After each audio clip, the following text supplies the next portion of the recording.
Auzu billahi Minesh-Shaytanir-Rajim. Bismillahir-Rahmanir-Rahim. Dear viewers, Assalamu alaikum wa rahmatullahi wa barakatuh. زمونږه تیر درس کې متقی کون یعنی متقی څوک ته تقوا ول به موږ ساته وایو. نو هغه موږ درې شرطونه ذکر کړي وو چې تقوا د لپاره درې شرایط دي. نن هغه درس کنټینیو کوو، هغه جاری کوو. نو هغه کې هغه دوم پارت باندې خبره کوو. تقوا اسباب، یعنی تقوا کې اسباب، تقوا په څه باندې راځي.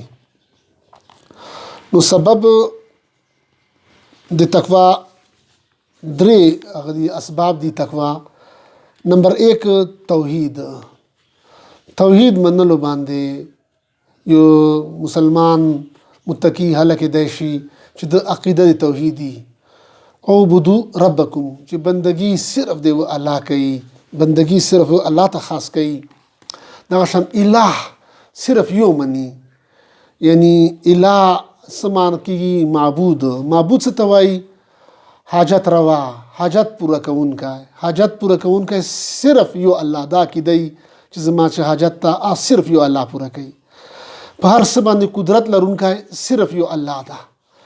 بے اسبابو چې څوک کوم کار کولی شي هغه صرف یو الله ده. مخلوق چې کار کوي هغه سبب ته محتاج ده. یعنی ځکه اوس چېرته دې ځای نه فرض کړو لکي مروت ته ناره کول غواړم، هغه ته اواز کول غواړم، نو ما ته د موبایل ضرورت ده. زه به موبایل باندې هغه کوم، کال میلاوم، ټلیفون به کوم، نو هله نو هغه چې دا سبب د لاندې ده، زه سبب ته محتاج یم. نو الله پاک سبب ته محتاجه نه ده.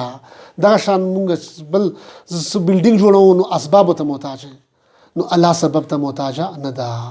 نو دا عقیده ساتل چې هغه چې دا الله پاک چې کوم کارونه کوي د بې اسباب وي، او مخلوق چې دي هغه دي انبیاء کرام دي علیهم السلام دي، که صحابه کرام رضی الله تعالی عنهم اجمعین دي، که اولیاء کرام دي، که هر څه څوک دي عادیس اسبابو ته محتاج دي. اسبابو د بغیره مخلوق هیڅ نشي کوای. بې اسبابو چې کار کوي هغه صرف او صرف یو الله ده. دغه شان علیم ده بكل شيء، دي هر څه علم لرونکی صرف او صرف یو الله ده، بل څوک ورسره شریک نشته. نو الله سره توحید خلاصه څه شله چې الله سره الله په ذات کې یو منل او الله پاک په صفاتو کې یو منل، دا توحید ده. نو دا کې د توحید شای، نو دا د تقوا اورنه سبب ده. دوم سبب چې دا د الله کتاب په معنا او مفهوم سره زده کول، په باندې ځان پوهه کول. یعنی الله کتاب، کتاب الله دا ذکر کو سوره بقره آیت نمبر 63 کې ذکر دا چې الله کتاب د قرآن کتاب الله دا معنا او مفهوم سره زده کول، په دې باندې بیا عمل کول، عمل کې راوستل، او بیا دغه شان دي تبلیغ کول. قرآن معنا او مفهوم فرض دي، دا په هر مسلمان باندې د معنا او مفهوم فرض دي، لازم دي چې دا په ځان باندې پوه کړي چې الله ماته څه وایي. او صرف تلاوت کې د اگر چې قرآن پاک په صرف تلاوت کولو باندې هم ثواب ده، تراویح کې خلک ختم کوي دا هم ثواب ده، خو فرض دا ده چې ته په معنا او مفهوم باندې پوهېږي. دې نه مطلب باندې به تپوس که ته تراویح کې د قرآن پاک ختم نه وکړې، نو تا نه به په قیامت پورې تپوس نه کېږي چې تا ولې نه وکړه. خو که تا قرآن معنا مفهوم نه کړه زده او ته مړ شولې، نو تا نه به دا تپوس کېږي چې تا ته الله پاک وایي چې ما ژوند درکړی او ما تا ته عقل درکړی او ما تا ته پوهه درکړی، نو تا د ما کتاب دپاره کتاب مې ترلېږلی او هغه باندې تا ځان پوه کړی که نه. نور چې ته دنیایي علم دپاره، دنیایي تعلیم دپاره، یو موږ خپله پی ایچ ډي دپاره انګلینډ ته لاړو، یعنی بل ملک ته پسې ځي، نو آیا د قرآن معنا مفهوم زده کولو لپاره تا څومره محنت کړی ده؟ او الله قسم بخوري چې قرآن چې د ما اسان کړی ده. تاکید ولقد یسرنا القرآن، الله پاک وایي چې ما قرآن اسان کړی ده. نو قرآن چې دا ګران نه ده، که ګران کړی ده نو دا علماء سو ګران کړی ده. علماء سو وایي چې تاسو قرآن معنا مفهوم مزده کوو. په دې وجې وایي چې قرآن معنا مفهوم باندې ته پوه شوې، نو څوک په تا دین په نوم باندې یا په دین په جامه کې به د څوک بیا دوکه کولی نشي. نو دې وجې هغه علماء سو ول بیا دوکان بندېږي. دې وجې نه هغه چې د عوام چې د عوام الناس د الله کتاب نه جاهل ساتي او دا خباثت د يهودو کې وو.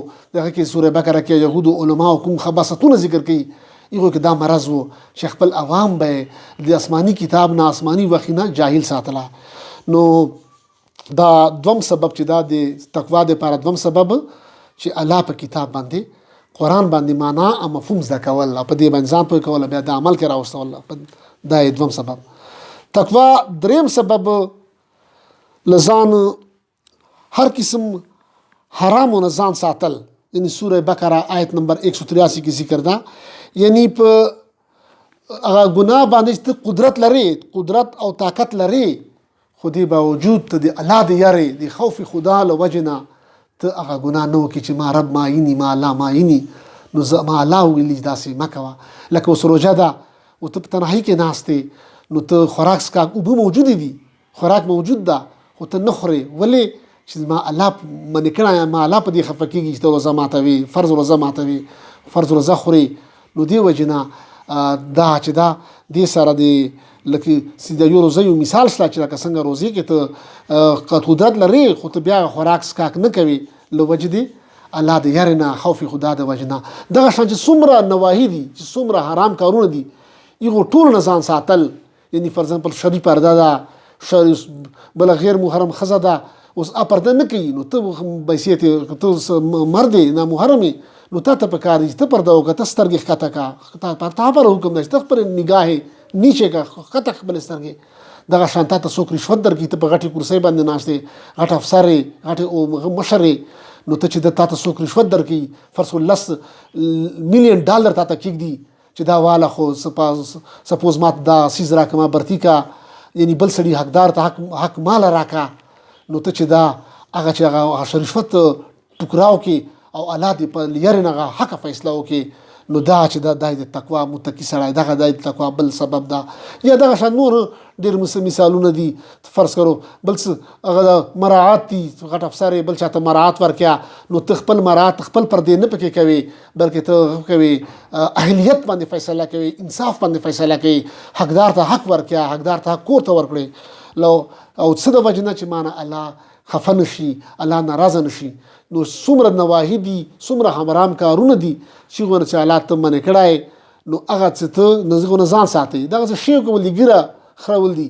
دا اوس دا ټولو پیغمبرانو 1,00,000 حضرت آدم علیه السلام نه راواخله حضرت محمد مصطفی صلی الله علیه وسلم پورې د 1,24,000 کوم بیش پیغمبران راغلي دي.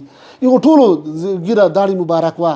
اوس ته وایې چې ګیره باندې خرولو باندې ته اوس هغه قدرت لري، یعنی تا ته باندې حکومت طرف نه څه پابندي نشته، خو ته دې وجه نه ګیره نه خروي چې زه الله نه یریږم، ما نه الله خفه کېږي، ګیره شیو نه کوي یا بونډۍ کوي نه، ګیره ورکوټې کوي نه، یعنی سنت مطابق ګیره پرېږدوي. او چای زمانه کچھ بھی کوي، خلک څه راته وایي، خلک مولا راته وایي، هر څه راته وایي، راپورې خاندي دي، خو چې ما رب ما نه راضي، ما رب ما ته وایي چې ته ګیره پرېږده. دا کار لکه ګیره خرول چې دي دا منع دي، دا ګناه ده. نو هغه ته ځان وساتي، د ګیره خورولو نه، شیو کولو نه، یا بونډۍ کولو نه ځان وساتي له الله د خوف نه. نو دغه باندې تقوا راځي. نو تقوا مختصر دا 3 اسباب باندې تقوا راځي چې کسي مونږ وایو چې دا متقی ده، یا یو سړی ځان نه، یو مسلمان ځان نه متقی جوړول غواړي چې زه تقوادار شم، الله ته نږدې شم. نو دا 3 لارو باندې روان شي. یو توحید منل او له شرک نه ځان ساتل. دوم چې دا د الله کتاب قرآن معنا مفهوم باندې ځان پوهول، هغه فهم حاصلول، بیا هغه باندې عمل کول. او دریم چې دا د هر قسم حرامونه ځان ساتل. نو الله پاک دې موږ ته عمل کولو توفیق راکړي. وما علینا الا البلاغ.